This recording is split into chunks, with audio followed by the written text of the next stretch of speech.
and welcome to Highly Questionable. This guy here is just waiting around for tonight so he could root against LeBron. Sarah, what are you excited about on the show today? Frozen lottery envelopes. All right, dale, papi. Are the Rockets completely bleep? I mean, she told you yesterday Golden State's just a lot better than any team in the league, maybe any team in the history of the sport. And yesterday, with Iguodala not giving you much offensively, Draymond Green not giving you much offensively, Steph Curry having a below-average game offensively, and James Harden doing what he did, which is not likely to happen again, Golden State still wins by double digits on the road. They're terrifying. Klay Thompson will crush you if you guard their other three guys. Houston doesn't have the firepower that Golden State does. We all know it, and last night proved it. Well, and the problem is they did the things that they do well last night, like James Harden going off, like Chris Paul playing well. They settled for their ISO offense, which has worked most of the season, but they averaged 22 ISO plays a game in the regular season. Last night they had 45. They also had 22 plays where they had 5 seconds or less or a shot clock violation, which means all that dribbling around and trying to find someone that they think they can beat to the hoop left them without any good, real shots. And the problem with that is there's no way to fix that when that's what's gotten you all the way to this point. I don't see an end for the Rockets that is a good one, although I will say that just losing game one was not a must-win. If they lose this one...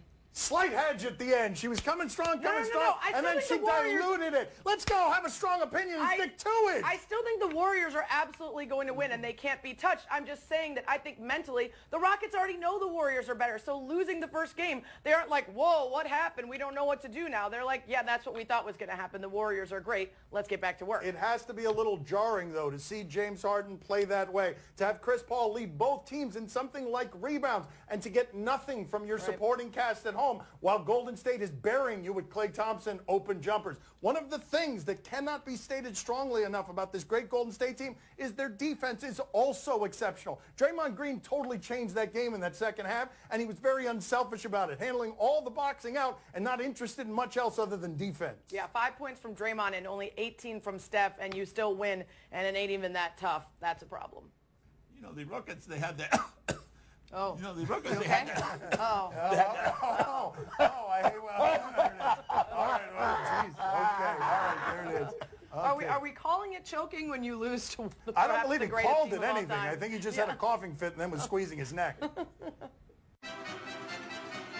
Is tonight a must win for LeBron and the Pips? My father thinks so. My father keeps burying LeBron James, and you have to expect something different than 5 for 16 and the Cavs only making 4 three-pointers. There is my father. He has been digging the grave for about 4 straight seasons, and very unsuccessfully, I might add. But Boston is the kind of team that if you're looking for the LeBron exit before he gets to Golden State and Houston, which you got to think he doesn't want to play against either one of those teams, because Cleveland, no matter what you saw against Toronto, isn't actually that good, and getting past Boston isn't something to celebrate for LeBron James, given what his pedigree is, what his legacy is. Even if Cleveland loses tonight, none of you actually expect LeBron to exit this way. And even those of you who are rooting for Boston, saying, I hate LeBron, you don't actually want to see Boston against Golden State or the Rockets. You don't. You'd rather see LeBron lose than watch the Celtics, the broken Celtics, take their hand at trying to win in the finals.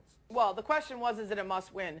And the only answer that could be yes is if you believe that there's no way a LeBron-led team could come back and win 4 after going down 0-2 to the Celtics without Irving and Hayward and everything else. So the answer is, of course, no, it's not a must-win. You could absolutely see LeBron coming back even if they get into that hole. That being said, what happens tonight will really give us an insight into how this series might change because, as Dan said, Tristan Thompson starts that forces the Celtics to change their look. They can't play positionless basketball as much. They got to have Horford and Baines out there together, which is a minus 4.6, which is the second lowest of any 2 guys in the postseason for Boston. This totally takes them out of the things that they were doing very effectively against the Cavs. The question is, how effective can Tristan Thompson actually be? Will Al Horford somehow slay the dragon that is Tristan Thompson, who didn't even play for much of the first series of this postseason? Somehow this is the thing we're building up into the series changer is Tristan Thompson. This is what I love. Think about the basketball game you watched last night between Houston and Golden State. Can you picture either of those two teams saying, I don't know what we're going to do about Tristan Thompson in the starting lineup. That's a game-changing move that will alter everything. Boston in 5. Oh, there it is. Boston in 5. Okay. My father got in there with the only 3 words that matter. It has been said and written. And the only surprise there is that he has LeBron winning a game. Is Brad Stevens right that he gets too much praise? Oh, my father loves to praise this guy, especially comparing it against his Miami Heat, which were kind of like the Boston Celtics. And then Eric Spoelstra, he says he's gone fishing. He's going to spend, there it is, there's the cast. He goes, spow your boat. Brad Stevens is doing the same thing he's done his entire career in Boston. And really, back since Butler, he gives the praise to his players always. It's why the players love him so much, because he doesn't take much of the credit, but he's going to get a lot of the credit anytime there's something inexplicable happening in front of us. When Philadelphia lost and had the better players, we were all like, how did that happen? And when that's the question, the answer tends to go to the coach. I'm still trying to figure out how Miami was like the Celtics. They've been out of this for quite some time, and you found a way to bring them back in. But yeah, I mean, I think this is one of those weird situations where somehow we aren't praising Stevens enough and we aren't praising his players enough. These are a bunch of really good guys that are high draft picks that are coming together, and they're disciplined and effective, and they listen to him, and they pull off these game plans that he puts together. They're not good game plans unless the players execute, and the players aren't good without the game plans. So I think we should be praising all of them. Praise more. everybody who wins, Praise unless they lose tonight, at which point my father will drop an avalanche on the head of Brad Stevens. Who should Adam Silver fix tonight's draft lottery for? Very quietly, the way that Cleveland got LeBron James back is getting lucky in this lottery, getting Wiggins and being able to flip him for Kevin Love and make it a desirable location for LeBron James. If you're the NBA, if you're Adam Silver, you want a Philadelphia, you want a Boston, you want a Knicks to have the assets to get in the LeBron game. It doesn't much matter who the draft lottery pick is, even though some people will be excited about it. You want one of these teams that already has a lot of assets to be able to play with the transaction so you can own the summer, because you're wondering whether the Celtics or the Sixers can trade for LeBron. I agree with that. Of course, it's always going to be eyes on LeBron and where he ends up. But you don't even need to figure out where the trades assets are and whatever's going to change if it's the Knicks. Either way, you want the Knicks to get better somehow, some way. And by getting one of those top picks, that's how you're going to do it. Because we don't even know if Porzingis is around at all this whole season.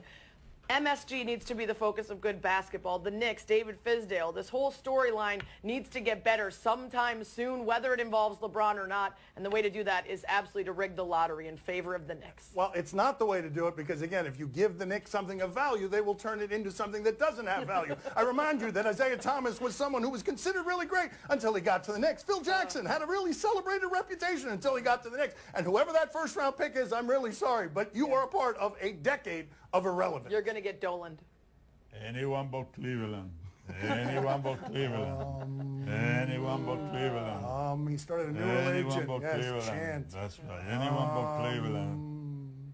Coming up next on Highly Questionable.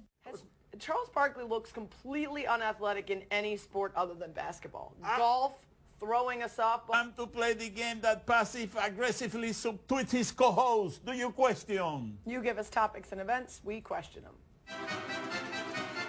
Do you question if Charles Barkley is worse than Shaq at baseball? Some of the most unathletic things I've ever seen are basketball players in a batting cage. We checked in with Shaq yesterday. There was not a lot of lower body strength being used on any of these swings. This is Shaq yesterday, but he's making contact. Opening up that plant foot. Yeah, there's a vicious foul ball straight back. And here is Charles Barkley throwing a baseball. Oh, no. I mean... Charles Barkley looks completely unathletic in any sport other than basketball. Golf, throwing a softball or a baseball. How was that man ever good at anything? That led the league in rebounding. Do not insult Charles Barkley. 6'5" and led the league in rebounding. But when he throws a baseball, he looks like he's shot putting.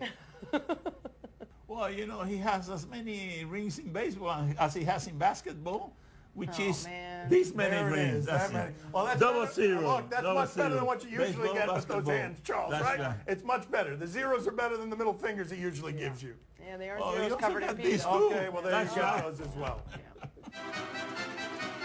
Do you question which pitch was worse? We scour the globe looking for athletes who might feel some shame. Let's check out which one of these junior college pitches is the worst. Whoa. Whoa, he was trying to... Slippery. Wipe your hand off, kid. Oh, He was trying to break off a little breaking ball. Here's the next pitch, the very next pitch.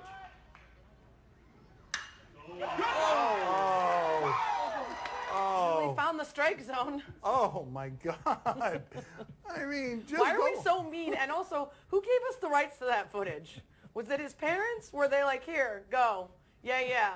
Worst moment. Put it on TV. Talk about it. Shame him. The question again, do you question which pitch was worse? So let's recap here. Let me see them again. Where'd the first one end up? This junior college team doesn't have enough camera angles for our liking. Whoa. I mean, okay, that did less damage. They just took one base there. Let's look at the other one, though, because the other baseball that ends up off of your screen seems to be about 700 feet away. Well, those were bad throws, but I've seen worse. Let's see the worst. Where's the worst? Oh, there it is. There it is. That's true. That is true. Do you question if the goalie should blame his defenseman? Some people have said that our hockey coverage here is dismal. It's inadequate, so we're going to fix that now because it's an important time in the hockey season. Nights, thrilling stuff, yes. Jets, what's going to happen with the Lightning. We're not going to cover any of that. So Minor league hockey. What's for the goal? How about you stop the puck? Yeah. Goalie, what are you worried about your man that just went down? How about you stop puck first and then we can go 10 to your teammate? We're not blaming your defenseman that you couldn't stop a one-on-one when the guy was moving at the speed of a snail. We have not had victory around here until the co-host has asked, why am I here? Yeah. That's when we win as a show. Well, I think about it all the time. I just don't say it. It rarely comes out. It's rarely so stupid that it leaves the mouth. Well, I know one goalie who doesn't need a defenseman. One goalie who doesn't need a defenseman. Oh, an That's extra right. long one there. Oh, that's right. Oh, no. Yes. This isn't going to end well. Yes, it is. No. Yes. No. Oh! What a stop! Save. What a save! Save. Well, there you go. Now she understands why she's here. She's here for this. So we can find the way to segue to this. Yeah. Future Tim Howard. Sign him up. Do you question if this is a good time to celebrate? I am very proud here at ESPN that no one covers incompetent thieves like this show. We are checking in here with a thief that is just starting this process of thievery. I don't mean as a career, though maybe too, as a career. Here he is entering a building with the intention of stealing a laptop. What Oh, he knows the cameras are there. The security cameras. Let's see that again because this guy was celebrating being victorious. He successfully stole the stuff he was looking to steal. Well, no, he hasn't even stolen it yet. All he's done is get through the door, and he's already excited about it. At this point, he could only be arrested for breaking it down and entering. Ah, there it is. Not Hasn't stolen anything yet except for my heart with those moves. Oh, my God. Second line. Do you question if this is a good time to celebrate? Again? Sounds redundant a little bit. We go out to a track meet. What do we have? Oh, is it too early of a celebration? Don't fall. What are you doing? Yeah. I mean, is he going to get caught? What a loser. Why a loser? What a gigantic tool. Because you don't show up your opponent like that. You respect the race. And secondly, he didn't even do anything impressive or a good move. He was more concerned with this barrage of fans that were filming him than his time. What if you were going to get a PR? It looks like it potentially was a relay based on the waterfall spread. So he's slowing down his entire team for that shimmy. Respect the race is something that just got said on this show? I'm sorry, this is something that athletes understand, Dan. I did not expect to come here today and hear the phrase respect the race on a video where a guy was simply dancing. I don't understand why he can't dance. He was simply dancing. And the it middle looked of like a he won race? anyway. You called him a loser. It looked like he won. It doesn't matter if you win. You've disgraced yourself, your team, and the integrity of track and field. The integrity of the slow people who are well behind you. One day that guy is going to turtle in the Harriet, and he's going to be dancing, and that guy in the back is going to speed past him right to a Division I scholarship while the dancing guy has absolutely nothing to show for it. She is much younger than everyone at this table. She sounds like a grandmother out here. I sound like someone who respects the race. You need to stay up at them street if you cannot take the heat. You need to stay up at them street if you cannot take the heat. Because it gets cold like Minnesota, cold like Minnesota, cold like Minnesota, cold like Minnesota. Need to stay up at them street if you can't take the heat. You need to stay up at them street if you cannot take the heat. Because it get cold like Minnesota, cold like Minnesota, cold like Minnesota. It get cold like Minnesota. It's broadcast from the Clevelander Hotel on beautiful South Beach, Miami. Time to play the game that doesn't understand how cookie dough is so much better than cookies. See or no? Such a good question. One of life's great mysteries. You tell us what's on television tonight. We'll say if we're intrigued. On NBC Sports Network, Game 3, Lightning and Capitals. Oh, the Washington Capitals in a good position. Poppy, Alexander, their best player is named Alexander Chavinsky. Okay, let's check in with Alexander Chavinsky in the last game. Let's see what he does here. That's pretty good. Oh, he's making everyone eat it this postseason. Everyone's got to eat it so far this postseason because he's been great and they've been great. Chalvinsky, eat it. Yes, Yeah. all of you, eat it. Sarah, are you intrigued? Yes, because this is exactly what the Lightning deserve for saying suite and club ticket holders can't wear any red or they have to wear only Lightning apparel. Karma is a B. You're going to lose. Man, there are a lot of things making her upset today. Yeah, Poppy, are you intrigued? full of it. Some guy see, needed to see, respect the I'm race. telling The you. Tampa Bay Lightning, weird places for passion. Poppy, are you intrigued? Oh, see, I'm very Tripolice, and you know that goalie, he got to keep his leg closed. You know, every time he opens his leg, that's what happens. You know, that goes through your wicket. You know what I mean? That's what I saw there. You know, you got to be able to keep your leg closed, buddy. That's hockey 101. Okay, But that's Right in the wicket. But it wasn't between the wickets. It went to the side of him. Show it again. My father's not seeing things correctly. That's Yeah, it. no. Not, That's it, says my not father. 5 holes. That's the proof right there. Right, Say right there. glove side. What do you say? He is entrenched in his position. You might need to put me in a home. You know what I mean?